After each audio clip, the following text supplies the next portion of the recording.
So I've got to talk about this, the Ultimate Encyclopedia of Fantasy, with a foreword by Terry Pratchett, nonetheless. This book was a real find.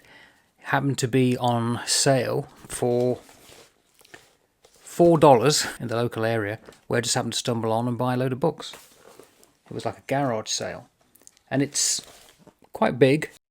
And there's 8 main areas or segments. Types of fantasy, fantasy cinema, television fantasy, who's who in fantasy, A to Z of fantasy characters and entities, fantasy games, fantasy worlds and fantasy magazines. Brilliant. So I thought I'd show you 2 or 3 pages from each of those segments. I'm going to take off the dust sheet because it will keep flapping around. Look at the quality of artwork. That's in the foreword. Lord of the Rings. Beautifully done. As part of the introduction, it goes through the history of fantasy from ancient Roman times. The likes of Rossetti and the Pre-Raphaelite influenced a whole style of painting, certainly by the end of the 19th century. This is by somebody else, but you can see the quality of the artwork. Beautiful. And if you know the Wheel of Time, you'll recognise this painting. Traditional motifs of heroic fantasy are perpetuated on the covers of recent novels, Jordan's The Great Hunt. And there's the Trollocs. Oh, you just got to love the artwork, haven't you? So it's a really lush book. It's interesting, it talks about the types of fantasy. And I won't talk about them much, but just quickly go through them, because no doubt you will know them. Fairy tales, animal fantasy, Arthurian, Arabian Nights, chinoiserie, lost race fantasy, so that would be like she, humorous fantasy, sword and sorcery, which has become really the mainstay of fantasy today, and so on. It then goes into types of fantasy cinema, and what caught my eye about this is it gives you a film, not every year, certainly in the early part of cinema. Something to look at, something to find, and I believe they're actually on YouTube. You can get them. So for 1920, it's Corcoran, Thy Soul Shall Bear Witness, which is a very long movie, probably about 3 hours. 1933, it's Alice in Wonderland, Gabriel Over the White House, and so on.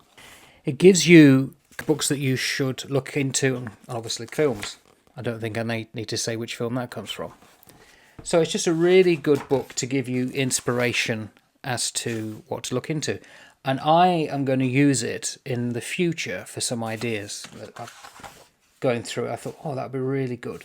I mean, look at this artwork. Magnificent. Belle et Bête.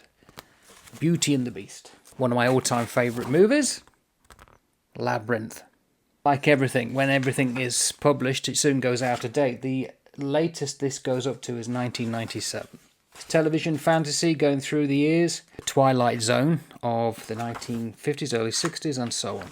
There's also a useful section on who's who of fantasy. Here there be unicorns. It's a really very fine book to go through. Fantasy worlds. And again, the Wheel of Time.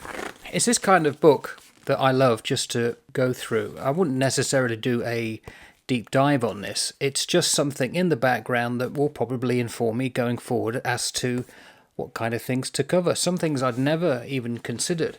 When I did the big box of books, I talked about this particular film, The Seventh Seal. Fantastic opening. Very evocative film. Playing chess with death. Max von Sydow. Another one of my favourite films. Slugs! Evil in that film, The Time Bandits, is superb. Absolutely brilliant. David Warner. Classic. So much goodness in this kind of thing, and rather than just let it go by without talking about it, I thought I'd talk to camera. So, the Ultimate Encyclopedia of Fantasy. The definitive illustrated guide. Wonderful. Ta-ta for now.